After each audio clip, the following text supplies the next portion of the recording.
As I continue to evolve to new recognitions of the human/spiritual condition, something very interesting has occurred to me. The most primal fear of being helpless, lost, and alone. You know, it's funny, but this condition of being lost, let's look at it objectively. Lost sounds negative. Let's call it a condition of everything being strange and new. Nothing being familiar. Nothing anticipated, nothing routine. It's a wondrous, wonderful state of everything is fascinating. It is total presence. To have a feeling of, well, we could use the word lost. That's total presence. To recognize that this moment has never occurred before. This exact place has never occurred before. Because there can only be now, and now is new. And it's a symptom of how much fear we hold in ourselves, that we are constantly trying to hold on to frames of reference, frames of context, familiarity, stability, continuity. All these things are obsessions.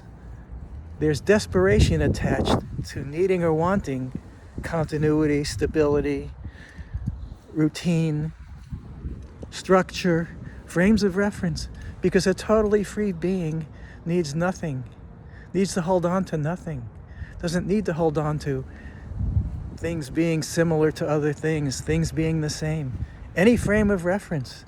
Think about what it must feel like to be a child and be completely innocent and have no particular anticipation of what will happen or where you will be. And everything is beautiful. Everything is wondrous. This, I believe, is the ideal state. It's total presence. Total presence is not being comforted with a sense of what to expect next. Total presence is not needing any comfort. Total presence isn't a need to hold on to anything. A need to hold on to anything is a fear of losing something. Fear of being lost? What could you possibly lose? We're eternal spiritual beings. There are only two things, creators and creations, and we're the creators. So what could you possibly need to hold on to when you're a creator? And that is total presence. If you will totally be present and let go of the idea that you must maintain something, you must have categories for things. You must have archetypes. You must have frames of reference. You must be able to refer to something as being a certain type so that you feel like you know something about it, so that it won't be strange and new. Strange and new is beautiful. Strange and new is ideal. Think about creativity. Think about being an artist or a musician. When you create, that is complete originality. It is not dependent on duplicating, repeating something that's already been created. Creativity is a state of presence. Creativity is a state of welcoming the new and the strange, to create something beautiful. Why re-experience? Why hold on to re-experiencing something when you can have new experiences in every successive moment of now? That is presence. Presence is not maintaining anything. Presence is not protecting anything. Presence is welcoming, inviting, enjoying, loving, embracing whatever appears now. So maybe if we understand this, it can help us to loosen our white knuckle grip onto the wheel of trying to go down the same road in the same direction all the time.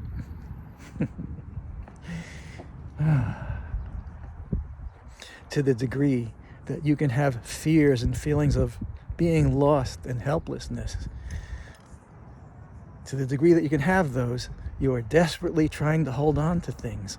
Trying to hold on to things is not allowing for presence. It's not allowing for new things. It's not allowing for the moment. Trying to hold on to old moments. You're getting in your own way if you're holding on to things. Just be here, now, truly. Embrace strangeness, newness. feeling of being lost, but not as a negative thing. Think of taking a fabulous trip to nowhere you've ever been before, someplace you've never been before. That shouldn't be a feeling of helplessness and being lost. It should be a feeling of, this is going to be exciting and new. Well, that can be every moment. See, part of not being here now and not being present in the moment is not really seeing the ground below your feet, the floor, the walls, the ceiling, the sky, as they are in this moment, and instead projecting because you have this idea that you're holding on to. I already know what the sky looks like. I already know what the wall looks like. When you're doing that, you're not present. You're projecting instead of having the presence of what is here now. Here's an alliterative phrase for you, PPP. Projecting prevents presence. Open your eyes. Look around you. Have the strange uniqueness of everything in the present moment. And that is the glorious, wondrous excitement of being lost. Let's all be lost.